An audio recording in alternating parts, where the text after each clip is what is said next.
नमस्कार। आज सावन का पहला सोमवार है और इसी बीच सावन के महीने की शुरुआत के साथ ही कांवड़ यात्रा भी जोरों से शुरू हो चुकी है। इसके लिए उत्तर प्रदेश की योगी सरकार ने कांवड़ यात्रा के रास्ते पर पड़ने वाली खाने पीने की दुकानों और ठेले पर नाम लिखने का एक फरमान सुनाया है। यानी जो भी उस दुकान का मालिक है या फिर उस दुकान को चलाता है, उसका नाम कांवड़ यात्री को पता होना जरूरी है, जिसका आरएलडी चीफ जयंत चौधरी ने भी विरोध किया है।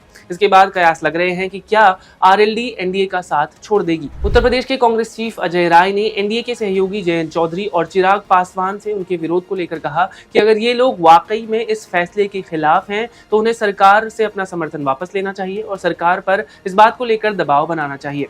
ये फैसला सुनिश्चित तौर पर गलत है। ये बांटने का काम है। देश के आम लोगों में ठेला चलाता कौन है? वो गरीब आदमी ही है, चाहे वो हिंदू हो या फिर मुस्लिम। तो क्या इनका नाम लिखवाकर आप इनका चरित्र हनन करना चाहते हैं?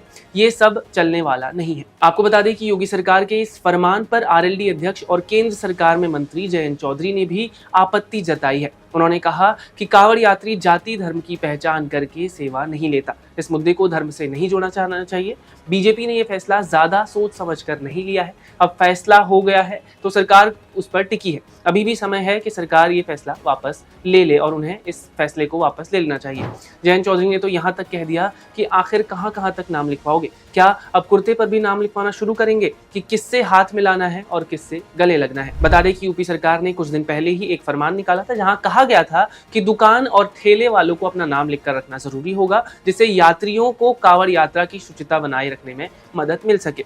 ये पहली बार नहीं है जब हम ऐसा कुछ देखने को मिल रहा है या फिर सुनने को मिल रहा है। इससे पहले भी कोरोना के दौरान काफी सारे मुस्लिम ठेले वालों को बॉयकॉट करने की एक मुहिम सी चली थी, क्योंकि अफवाह थी कि वो लोग जानबूझकर कोरोना को फैलाना चाहते हैं। ये सारी ऊपर की बातें हैं। आम लोग इस नफरत की आग में जलते हैं। मुझे याद है जब मैं कोरोना के दौरान ग्रोसरी खरीदने गया था और मुझे आम भी खरीदने थे, तो एक ठेले वाला मेरे पास आया और बोला कि आम हमसे खरीद लीजिए, साफ है। मैंने बोला कि आपने ऐसा क्यों कहा?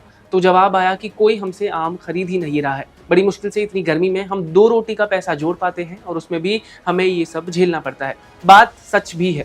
एक गरीब, चाहे हिंदू हो या फिर मुस्लिम, परिवार का पेट पालना उसकी सबसे बड़ी ड्यूटी बन जाती है। देश के ज्यादातर गरीब तबके के लोगों को कोई फर्क नहीं पड़ता रोजमर्रा की पॉलिटिक्स से।